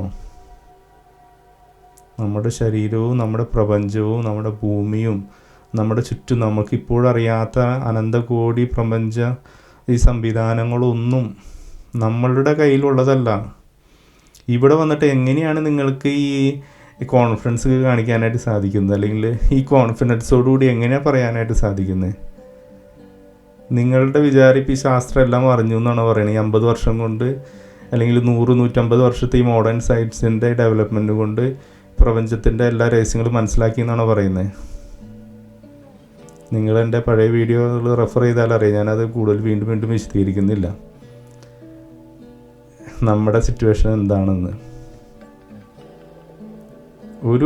ഇപ്പോൾ നിങ്ങളൊക്കെ വിശ്വസിക്കുന്ന നാസയുടെ സിറ്റുവേഷൻ നാസയ്ക്ക് തന്നെ അറിയുള്ളൂ.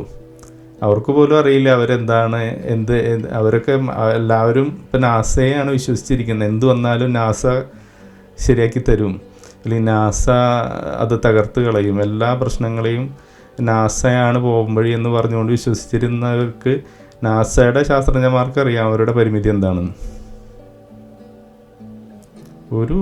ഒരു പൊളാരിറ്റി, എർത്തിൻ്റെ പൊളാരിറ്റി, ഏതെങ്കിലും ഒരു സ്ഥലത്തിൽ പൊളാരിറ്റിയോ അല്ലെങ്കിൽ ഗ്രാവിറ്റേഷനിലോ എവിടെയെങ്കിലുമൊക്കെ ഒരു സെക്കൻഡ് കൊണ്ടോ അല്ലെങ്കിൽ ഒരു അംശം അങ്ങോട്ടൊന്നും മാറിയാൽ മതി. ഒരു സെക്കൻഡ് മതി നമ്മളെല്ലാവരും ഇല്ലാതായി തീരാനായിട്ട്. എന്നിട്ടും മനുഷ്യനിങ്ങനെ കോൺഫിഡൻസ് കാണിക്കുന്നതാണ്, ഇത് നാളെയും ഇതുപോലെ തന്നെ ഉണ്ടാവും, നാളെയും ഈ പ്രപഞ്ചം ഇതുപോലെ തന്നെ എല്ലാം റൺ ചെയ്യും. കാരണം അവനാണല്ലോ ഇത് കീ കൊടുത്ത് വിട്ടിരിക്കുന്നത് പ്രപഞ്ചത്തെ. മനുഷ്യനാണല്ലോ, നാസയാണല്ലോ ഈ പ്രപഞ്ചത്തിൻ്റെ എല്ലാ സംഭവങ്ങളും വയർ ചെയ്തതും ഉണ്ടാക്കി വെച്ചതും അതിന് വേണ്ടിയിട്ടുള്ള തിയറികളൊക്കെ ഉണ്ടാക്കി വെച്ചതും നാസ ആയതുകൊണ്ട് അവന് കോൺഫിഡൻസ് ഉണ്ട് ഇതെല്ലാനും ഇതേ രീതിയിൽ റൺ ചെയ്യുന്നുള്ളത്. എൻ്റെ മനുഷ്യ, നീ നാളെ എന്താ സംഭവിക്കുന്നതെന്ന് നിനക്ക് എന്തറിയണേ? നിനക്ക് എന്തറിയാം നാളെ എന്ത് സംഭവിക്കുന്നത്? ഒരു ഐഡിയ ഇല്ല. നമ്മൾ ആരിലൊക്കെ നിങ്ങളെ പലരും കബളിപ്പിക്കുന്നതാണ്, പലരും പറഞ്ഞ് ദൈവത്തിൽ നിന്ന് നിങ്ങളെ അകറ്റി നിർത്തുന്നതാണ്. ഞാൻ ക്രിസ്തു മതത്തെ വിശ്വസിക്കാൻ വേണ്ടി നിങ്ങളോട് പറയുന്നല്ല പറഞ്ഞത്, നിങ്ങൾ ഏതെങ്കിലും ഒരു ദൈവത്തെ വിശ്വസിച്ചോ?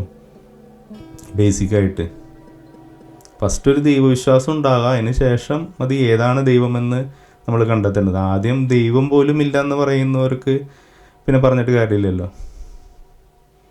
നിങ്ങൾ എവിടെയെങ്കിലും ആയിരുന്നാൽ തന്നെയും, നിങ്ങൾ ക്രിസ്തുമതം വിശ്വസിച്ചില്ലെങ്കിൽ മുസ്ലിമോ ഹിന്ദുവോ ആയില്ലെങ്കിലും എവിടെയെങ്കിലും നിങ്ങൾ ഒഴിഞ്ഞിരുന്നെങ്കിലും ഈ തിരക്കിൽ നിന്നൊന്നും മാറി നിന്ന് നിങ്ങൾ ശാന്തമായിട്ടിരുന്ന് ഒന്ന് ഈ പ്രപഞ്ചത്തിൻ്റെ സൃഷ്ടാവുണ്ടോ, അല്ലെങ്കിൽ ഇത് എന്തുകൊണ്ടാണ് ഇങ്ങനെ സംഭവിക്കുന്നത്, അല്ലെങ്കിൽ ഞാൻ ആരാണെന്നൊന്ന് മെഡിറ്റേറ്റ് ചെയ്യും ഒരു 10 മിനിറ്റെങ്കിലും.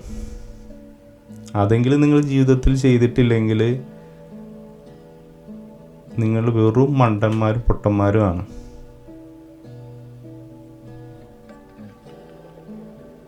അതെങ്കിലും നമ്മൾ ജീവിതത്തിൽ ചെയ്യണം. ഒരു 10 മിനിറ്റ് നിങ്ങളുടെ ജീവിതത്തിൻ്റെ ഹോൾ ജീവിതം എടുത്തു കഴിഞ്ഞ് കഴിഞ്ഞാൽ നിങ്ങൾ എന്തിനൊക്കെ വേണ്ടിയിട്ട് ഓടിക്കൊണ്ടിരിക്കില്ല ഇപ്പോഴും, അല്ലേ? നാളെയും നിങ്ങൾക്ക് ഇപ്പോൾ നിങ്ങളുടെ ബാങ്ക് ബാലൻസ് നിങ്ങൾ റെഡിയാക്കി വെച്ചിരിക്കുകയാണ്, അല്ലേ?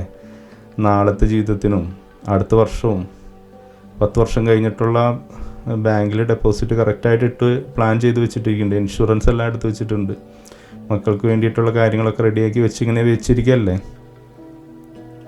നാളെ ഉണ്ടാവുന്നുള്ള വിചാരത്തിൽ.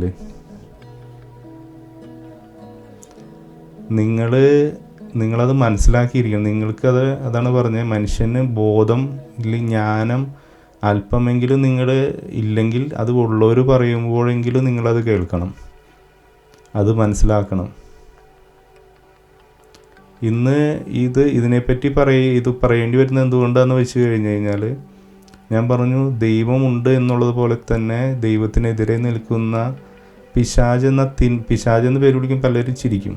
കാരണം പിശാച് എന്നുള്ള പേര് പറയാനായിട്ട് പലർക്കും മടിയാണ്. ഇപ്പോൾ ക്രൈസ്തവ വിശ്വാസികളിൽ പോലും വൈദികരിൽ പോലും പലർക്കും പിശാചെന്ന് പറയാനായിട്ട് മടിയാണ്. കാരണം പിശാചിനെ പലരും വിശ്വസിക്കുന്നില്ല. പക്ഷേ നിങ്ങൾ മനസ്സിലാക്കുക, ഉള്ളതെന്നുള്ളത് പോലെ തന്നെ പൈശാചിക ശക്തിയും തിന്മയുടെയും ശക്തി ലോകത്ത് നിറയെ ഉണ്ട്. അവൻ്റെ ലോകമാണിത്. ഭൂമി അവന് വിഹരിക്കാനുള്ളൊരിടമാണ്. അവൻ പലരിൽ കൂടെ സ്വാധീനം ചെലുത്തി പലരുടെയും മനസ്സിനെ നിയന്ത്രിച്ചുകൊണ്ടാണ് ദൈവത്തിൽ നിന്ന് പലരെ അകറ്റുന്നതും ദൈവവുമായിട്ട് ബന്ധപ്പെടുന്ന എല്ലാ കാര്യങ്ങളെയും പുച്ഛിക്കുന്നതും അപഹസിക്കുന്നതും അവൻ്റെ സ്വഭാവമാണ്. നിങ്ങൾക്ക് ആ ലോകത്തെപ്പറ്റി അറിയാത്തത് കൊണ്ടാണ്. ഞാനിതിൽ ഇങ്ങനെ ലോകത്തെപ്പറ്റി, അല്ലെങ്കിൽ ഞാനും വിദ്യാഭ്യാസമുള്ള ആൾ തന്നെയാണ്. ഞാൻ വിദ്യാഭ്യാസമില്ലാതെ എന്തൊക്കെയോ വിളിച്ച് പറയുന്ന ആളൊന്നുമല്ല. നല്ല എഡ്യൂക്കേഷൻ കിട്ടിയിട്ടുള്ള ആളാണ്. നല്ലോണം ചിന്തിക്കാനുള്ള കഴിവുണ്ട്. എനിക്കിതൊക്കെ പറയാൻ തന്നെ മടിയുണ്ട്. പക്ഷേ എന്നെക്കൊണ്ട് എനിക്കത് പറയാതിരിക്കാനും നിവൃത്തിയില്ലാത്തത് കൊണ്ട് പറയുകയാണ്. ഈ ലോകം, ഇവിടെ ഒരു ആത്മീയ ലോകം, ഞാൻ മുമ്പും പറഞ്ഞിട്ടുണ്ട്, ഇതൊരു ആത്മീയ ലോകവും ഇവിടെ തന്നെയുണ്ട്. അവൻ്റെ തിന്മയുടെ സ്വാധീനത്തിന് ഫലമായിട്ട് പലരും അതാണ് ഇപ്പോഴിവിടെ പ്രചരിച്ചുകൊണ്ടിരിക്കുന്ന പലരിൽ കൂടിയും. ദൈവത്തെ തള്ളിക്കളയുക, ദൈവമില്ലെന്ന് വരുത്തുക, പല കാര്യങ്ങളും പറഞ്ഞുകൊണ്ട് നിങ്ങളെ ബ്രെയിൻ വാഷ് ചെയ്യുക. അതായത് നിങ്ങൾ ഇതിനെപ്പറ്റി ചിന്തിക്കരുത്. അവൻ്റെ മെയിൻ ഉദ്ദേശിച്ചത് തന്നെ. ഇന്ന് പല സയൻസിലേക്കും അവൻ വരുമ്പോൾ നമ്മൾക്ക് ഓരോ ദിവസവും നമ്മുടെ മുന്നിലേക്ക് വരുന്ന കാര്യങ്ങളെ കണ്ടു കഴിഞ്ഞാൽ നിങ്ങൾക്കറിയാം. പണ്ട് കാലത്ത് ഞാനൊരിക്കലും ടെക്നോളജിക്കോ നമ്മുടെ പുരോഗമനത്തിനെതിരല്ല. കാരണം നമ്മളിപ്പോൾ സംസാരിച്ചു കൊണ്ടിരിക്കുന്നത് തന്നെ ഈ ടെക്നോളജിയുടെ പ്രവർത്തന ഫലമാണ്, അല്ലേ? അതിനൊരിക്കലും നിഷേധിക്കാനായിട്ട് സാധിക്കില്ല. പക്ഷേ നിങ്ങൾ ചിന്തിക്കുക, ഈ ടെക്നോളജി വരുന്നതിന് മുമ്പ് മനുഷ്യന് കുറച്ചെങ്കിലും സമയമുണ്ടായിരുന്നു. ഒന്നിരുന്ന് ചിന്തിക്കാനോ പ്രാർത്ഥിക്കാനോ വെറുതെ ഇരിക്കാനോ സമയമുണ്ടായിരുന്നു. പക്ഷേ ഇപ്പോൾ എല്ലാവരും ഫുള്ളി എൻഗേജ്ഡ് ആണ്, അല്ലേ?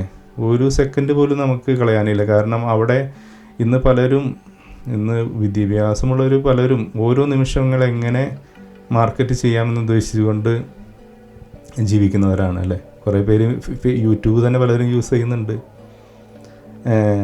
വരുമാന മാർഗമായിട്ട്. അല്ലെങ്കിൽ ഫോറക്സ് ട്രേഡിങ്ങുകൾ, അല്ലെങ്കിൽ സ്റ്റോക്ക് എക്സ്ചേഞ്ചുകൾ. അതായത് ഒരു നിമിഷത്തെ ഇൻവെസ്റ്റ് ചെയ്ത് കഴിഞ്ഞാൽ അപ്പോൾ പൈസയായി.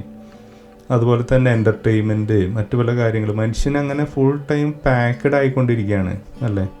പാക്കഡ് ആയിക്കൊണ്ടിരിക്കുന്നല്ലേ, പാക്കഡാണ്. ആരാ ഫ്രീ ഉള്ള?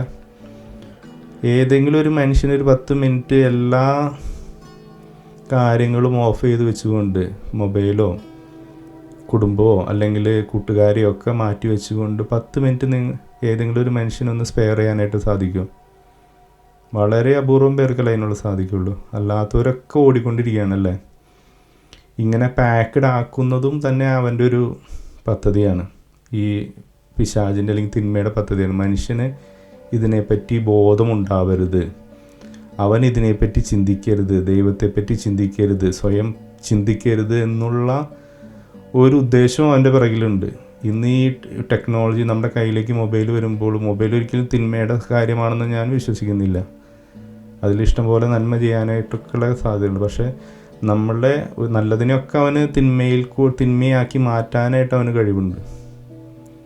ഓരോ സമയവും നമ്മളെ ഫുൾ എൻഗേജ്ഡ് ആക്കിക്കൊണ്ട് റീൽസുകൾ വഴിയായിട്ടും വീഡിയോ ക്ലിപ്പുകൾ വഴിയായിട്ടും അതുപോലെ പോസ്റ്റുകൾ വഴിയായിട്ടും പല രീതിയിൽ വഴിയായിട്ട് നമ്മളെ ഫുൾ ടൈം അവൻ എൻഗേജ്ഡ് ആക്കിക്കൊണ്ടിരിക്കുകയാണ്. അതായത് നമ്മൾ ഫ്രീ ആവരുത്. നമ്മുടെ തലച്ചോറ് എപ്പോഴും മറ്റു പല കാര്യങ്ങളിൽ വ്യാപൃതരായിക്കൊണ്ടിരിക്കണം. ഒന്നിനെ പറ്റിയും ചിന്തിക്കരുത്. അങ്ങനെ ഒരു ഇല്യൂഷൻ സൃഷ്ടിച്ചെടുക്കണം അല്ലേ? ഒരു ആൾ ചെയ്യുന്ന ഇത് പ്ലാൻ പോലെ നിങ്ങൾക്ക് തോന്നിയിട്ടുണ്ടോ? നമ്മൾ ഈ മെട്രിക്സ് എന്ന സിനിമയിൽ ഇതുപോലെ ഒരു സംഭവമുണ്ട് അല്ലേ?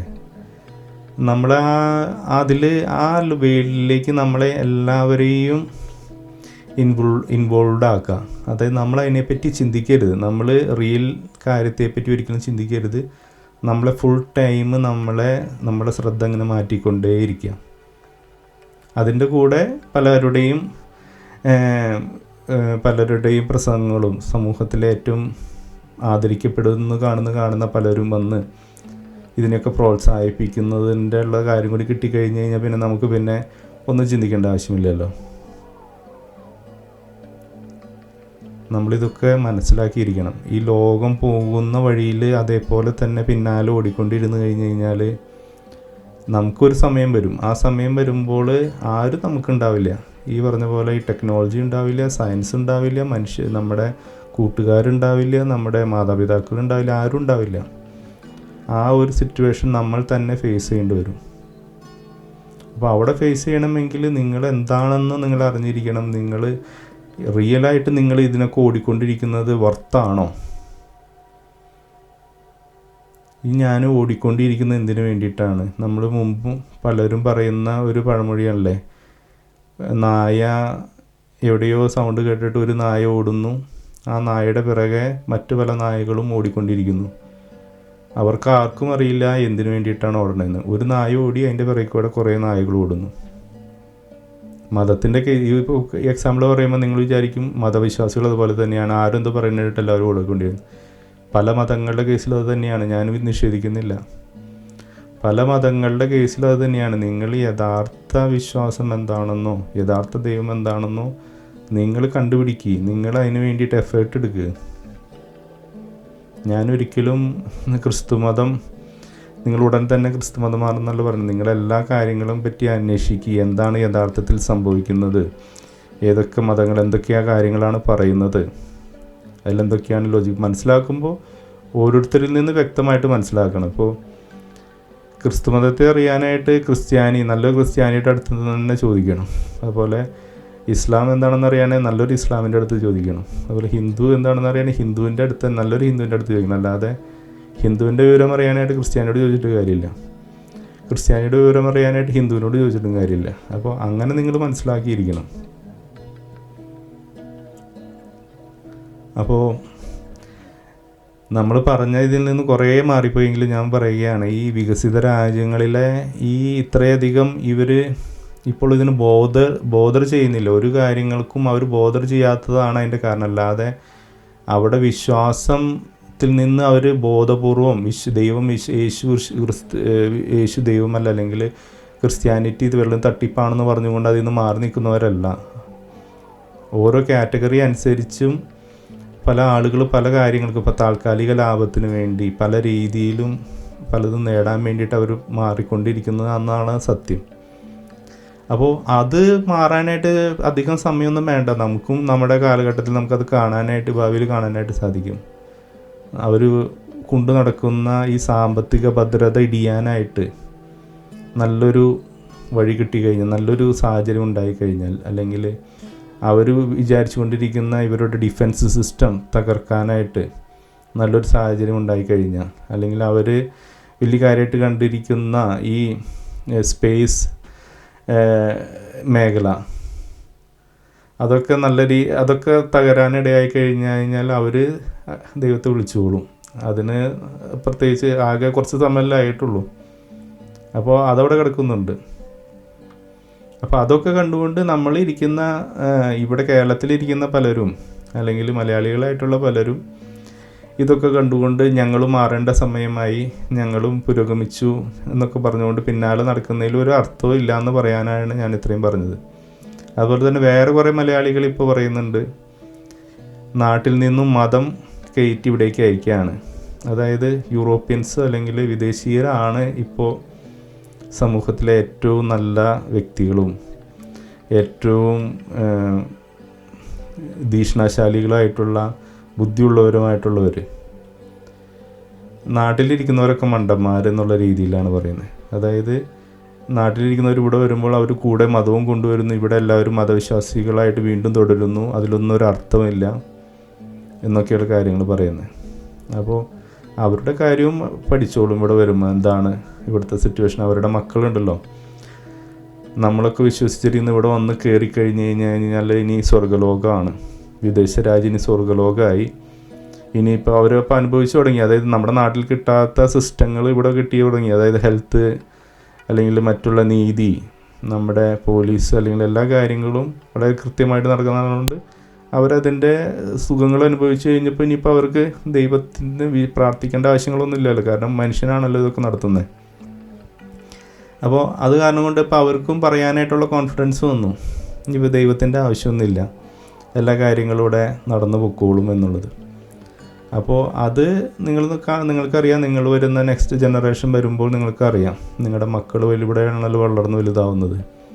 അവരഭിമുഖീകരിക്കേണ്ട സിറ്റുവേഷൻസൊക്കെ കാണുമ്പോൾ അറിയാം നിങ്ങളുടെ വിശ്വാസങ്ങളോ നിങ്ങളുടെ കാര്യങ്ങളൊക്കെ എത്ര നല്ലതായിരുന്നു എന്ന് നിങ്ങൾക്കറിയാം. പിന്നെ ഇതിൻ്റെ കൂടെ പറയാനുള്ളൊരു കാര്യം, ഇപ്പോൾ നമ്മൾ പറഞ്ഞു ഇതൊക്കെ മനുഷ്യരാണ് നടത്തുന്നതെന്നാണെന്നല്ലോ അവർ പറയുന്നത്. യഥാർത്ഥത്തിൽ ഇതിൻ്റെയൊക്കെ പിറകിൽ എന്താണെന്ന് ചിന്തിച്ച് നോക്കിയാൽ അറിയാം, ഇത് മനുഷ്യൻ എന്ത് കാര്യങ്ങളും മനുഷ്യൻ തന്നെയാണോ കണ്ടുപിടിക്കുന്നത്. ഇപ്പോൾ നമുക്കറിയാം, പലരും പറയാറുണ്ട് ഞങ്ങൾ മോഡേൺ മെഡിസിനിലാണ് വിശ്വസിക്കുന്നത്. അപ്പോൾ പലരും പറയുന്നു ചില വിഭാഗം വിശ്വാസികൾ പറയുന്നു ഞങ്ങൾ പ്രാർത്ഥിച്ചിട്ട് മാത്രം രോഗശാന്തി നേടുന്നവരാണ്, ഞങ്ങൾക്ക് മോഡേൺ മെഡിസിൻ്റെ ആവശ്യമില്ല, അല്ലെങ്കിൽ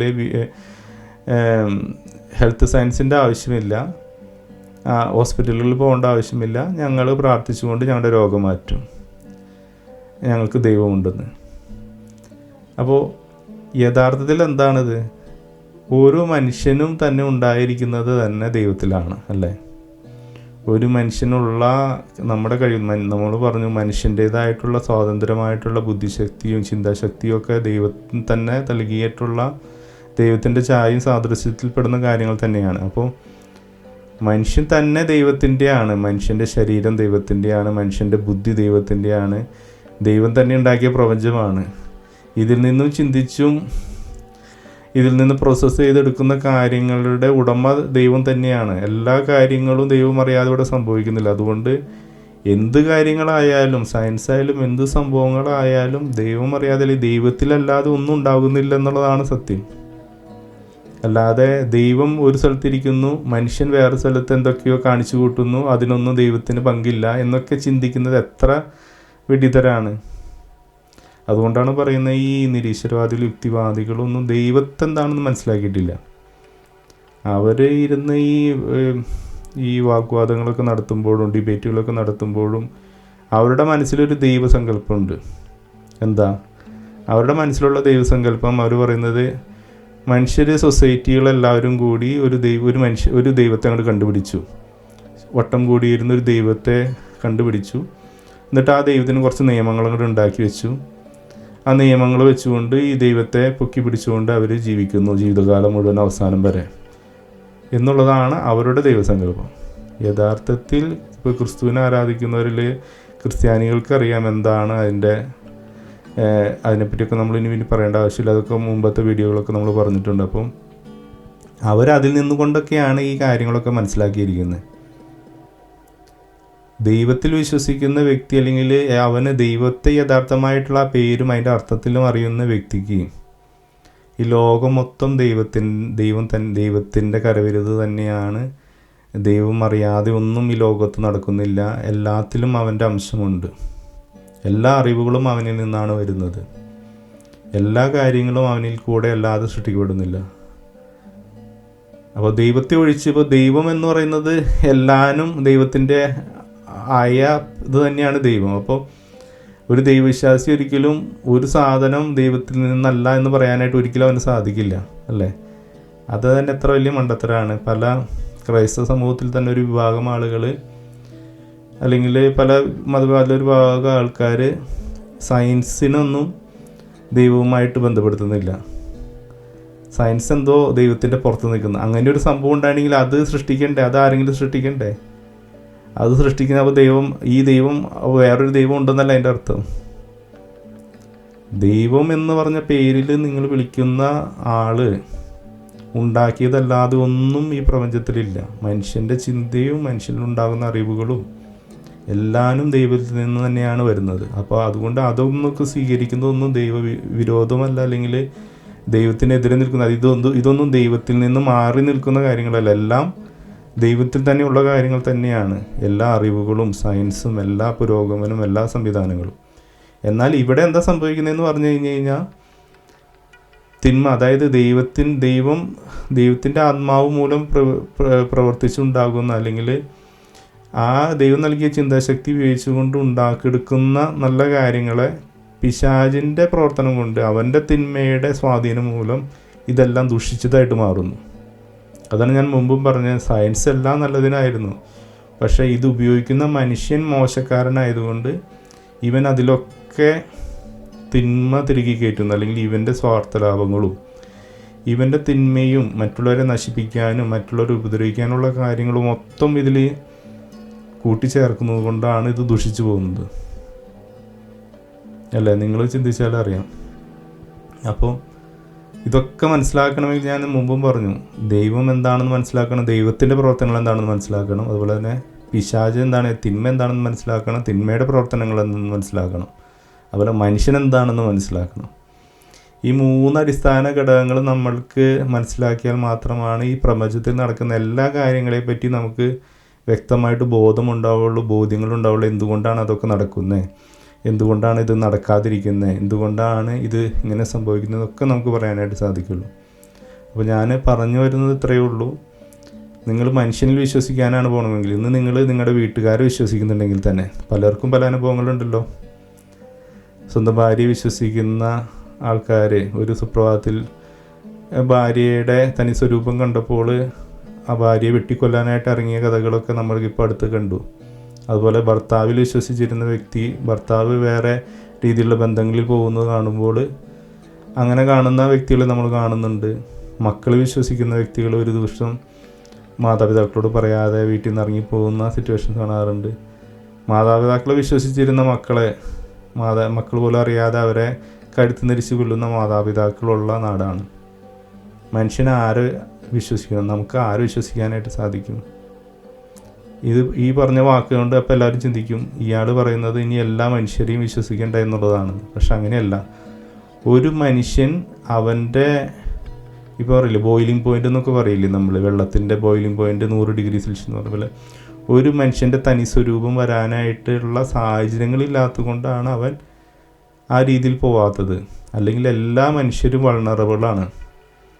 നിങ്ങൾ ചിന്തിക്കുന്നുണ്ടാവും, എൻ്റെ ജീവിത പങ്കാളിയോ അല്ലെങ്കിൽ എൻ്റെ മക്കളോ ഇതൊന്നും ചെയ്യില്ല, അല്ലെങ്കിൽ എനിക്കിതൊന്നും സംഭവിക്കില്ല, ഞാൻ അത്രയധികം നല്ല ആളാണ്. പക്ഷെ നിങ്ങൾക്ക് നിങ്ങളുടെ മനസ്സാക്ഷിയെ അല്ലെങ്കിൽ ആത്മസംയമനത്തെ ടെസ്റ്റ് ചെയ്യാൻ പറ്റുന്ന അത്രയും വലിയ പ്രശ്നങ്ങൾ നിങ്ങളുടെ ജീവിതത്തിൽ ഇല്ലെന്നുള്ളതാണ് നിങ്ങൾ അങ്ങനെ ആവാത്തതിനുള്ള കാരണം. പലരും ഒരു സുപ്രഭാതത്തിൽ കാണുമ്പോൾ പെട്ടെന്ന് ആത്മഹത്യ ചെയ്തൊക്കെ കാണുമ്പോൾ സ്വയം തോന്നാറുണ്ട്, ഈ മനുഷ്യരൊക്കെ എന്തൊരു ചെറിയ മനസ്സാക്ഷിയുള്ളവരാണ്, അല്ലെങ്കിൽ എത്ര ബലഹീനരാണ്, എന്തെങ്കിലും ചെറിയ പ്രശ്നം വന്നപ്പോൾ പോയി ആത്മഹത്യ ചെയ്തു എന്നൊക്കെ നമ്മളൊക്കെ വിചാരിക്കും. പക്ഷേ യഥാർത്ഥത്തിൽ ആ മനുഷ്യൻ പോയ ജീവിത ബുദ്ധിമുട്ടുകൾ, മനസംഘർഷങ്ങൾ നിങ്ങൾ അനുഭവിക്കുകയാണെങ്കിൽ ചിലപ്പോൾ അയാൾക്ക് മുമ്പേ തന്നെ നിങ്ങൾ ആത്മഹത്യ ചെയ്തു പോയേനെ. അതുപോലെ നമ്മൾ പലപ്പോഴും പല ന്യൂസുകളൊക്കെ കാണുമ്പോൾ നമ്മൾ പെട്ടെന്ന് അങ്ങോട്ട് വിധിക്കും. മാതാപിതാക്കൾ പറഞ്ഞത് കേൾക്കാതെ മാതാപിതാക്കൾ വഴക്ക് പറഞ്ഞപ്പോൾ ഓടിപ്പോയി ആത്മഹത്യ ചെയ്ത കുട്ടിയെ പറ്റിയൊക്കെ പറയുമ്പോൾ നമ്മളിങ്ങനെയൊക്കെ വളരെ നിസ്സാരവൽക്കരിക്കും, ആ കുട്ടിയൊക്കെ എന്ത് ചെയ്തു എന്നൊക്കെ. പക്ഷേ ആ ഒരു കാര്യം മാത്രമായിരിക്കും നമ്മൾ അറിയുന്നത്. മാതാപിതാക്കൾ അപ്പോൾ വഴക്ക് പറഞ്ഞ കാര്യമായിരിക്കും ചിലപ്പോൾ നമ്മൾ മനസ്സിലാക്കി. പക്ഷേ അതിനു മുമ്പ് വർഷങ്ങളായിട്ട് ആ കുട്ടി ആ മാതാപിതാക്കളിൽ നിന്ന് അനുഭവിച്ചു കൊണ്ടിരുന്ന പീഡനങ്ങളും ആ സംഘർഷങ്ങളും ഒന്നും നമ്മൾ കണ്ടിട്ടുണ്ടാവില്ല. അത് ആ കുട്ടിക്ക് മാത്രമായിരിക്കും അറിയുന്നത്. അപ്പോൾ അങ്ങനെ നിരവധി സ്റ്റോറികൾ, ബാക്ക് സ്റ്റോറികളൊക്കെ ഓരോരുത്തരുടെയും ഓരോ ക്രൈമിൻ്റെ ഒക്കെ പിറകിലുണ്ട്. നമ്മൾ ആരെയും വിധിക്കാൻ പോയിട്ടൊരു കാര്യമില്ല. നമ്മളും ചിലപ്പോൾ ആ സാഹചര്യത്തിൽ നിന്ന് പല ക്രൂരമായിട്ട് കൊന്നൊടുക്കിയ കുറ്റവാളികളൊക്കെ കാണുമ്പോൾ നമ്മൾ അയാൾ നശിച്ചു പോകണം, അയാൾ സമൂഹത്തിൽ നിന്ന് ഇല്ലാതാവണം, അവനെ ഞാൻ തന്നെ കൊല്ലാനായിട്ട് പോവാണെന്നൊക്കെ പറഞ്ഞൊക്കെ പോസ്റ്റ് ഇടുന്നവരും കമൻറ്റ് ചെയ്യുന്നവരൊക്കെ ഉണ്ട്. പക്ഷേ ആ കുറ്റവാളിയുടെ ജീവിതത്തെപ്പറ്റി നമ്മൾ മനസ്സിലാക്കണം. അവൻ ചിലപ്പോൾ ജീവിച്ച് വളർന്നത് ഒരു ഓടയിൽ നിന്നായിരിക്കും, അവൻ ജീവിച്ച് വളർന്നത് ക്രിമിനലായിട്ടുള്ള മാതാപിതാക്കളുടെ ഇടയിലായിരിക്കും, അല്ലെങ്കിൽ അവനെ ചെറുപ്പം മുതലേ ദുരുപയോഗം ചെയ്ത ആൾക്കാർ അവിടെ ഉണ്ടാവും, അവന് ചെറുപ്പം മുതലേ മയക്കുമരുന്നും കൊടുത്ത് അവനെ കയ്യിൽ കത്തിയുമായിട്ട് പറഞ്ഞു വിട്ട ആൾക്കാർ അവിടെ ഉണ്ടാവും. അപ്പോൾ അതൊന്നും മനുഷ്യർക്ക് അറിയേണ്ട ആവശ്യമില്ല. അവനെ നശിപ്പിച്ചത് അല്ലെങ്കിൽ അവനെ കൊള്ളരുതാത്തവനാക്കിയ ആൾക്കാരെ പറ്റിയൊന്നും അവൻ ചിന്തിക്കേണ്ട. അവൻ ചെയ്ത ക്രൈമിനെ പറ്റി മാത്രമാണ് അപ്പോഴുടെ മനുഷ്യരുടെ ചിന്ത.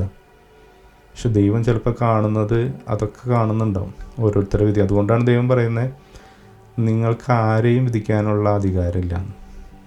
അപ്പോൾ അത് വേറെ രീതിയിൽ മനസ്സിലാക്കാൻ നമ്മൾ ഒരു മനുഷ്യനെയും, ഞാൻ പറഞ്ഞ പോലെ ഒരു മനുഷ്യനെയും, നിങ്ങൾ എത്ര വലിയ പുണ്യവാളാനെന്ന് പറയുന്ന മനുഷ്യരായാലും ഒരു നിമിഷം മതി ആ മനുഷ്യനൊക്കെ അവൻ്റെ സ്വഭാവം മാറാനോ അല്ലെങ്കിൽ അവനൊക്കെ തിന്മ ചെയ്യാനോ എന്ത് ചെയ്യാനോ. ഇപ്പോൾ ഞാൻ മുമ്പും പറഞ്ഞിട്ടുണ്ട് എൻ്റെ കാര്യം. ഞാനീ പറയുന്ന ഞാൻ പോലും ചിലപ്പോൾ നാളെ ചിലപ്പോൾ വലിയൊരു പ്രശ്നം അല്ലെങ്കിൽ എന്തെങ്കിലും വന്നു കഴിഞ്ഞാൽ ചിലപ്പോൾ മാറാം. അതുകൊണ്ടാണ് പറയുന്നത് മനുഷ്യരിൽ നമ്മൾ വിശ്വാസം അർപ്പിക്കരുത്. മനുഷ്യരിൽ വിശ്വസിച്ചുകൊണ്ട് പരിപൂർണ്ണമായിട്ട് വിശ്വസിക്കരുതെന്നല്ല, താൽക്കാലികമായിട്ട് നമുക്ക് വിശ്വസിക്കാം. നമുക്കല്ല വിശ്വസിക്കാതെ ജീവിക്കാൻ പറ്റില്ലല്ലോ. നമുക്ക് നമ്മുടെ ഭാര്യയോ മക്കളെയോ ഒന്നും വിശ്വസിക്കാതെ, മാതാപിതാക്കളൊന്നും വിശ്വസിക്കാതെ ജീവിക്കാൻ പറ്റില്ല. അപ്പോൾ അതൊരിക്കലും 100% അല്ലെങ്കിൽ പരിപൂർണമായിട്ട് ഇവർ മാത്രമാണ് ശരി, അല്ലെങ്കിൽ ഇവർ തന്നെ ജീവിതാവസാനം മുഴുവൻ എല്ലാ കാര്യങ്ങളും ശരിയായിട്ട് ഇത് ചെയ്തു തരും എന്നൊക്കെ ഒന്നും വിശ്വസിക്കാനായിട്ട് സാധിക്കില്ല.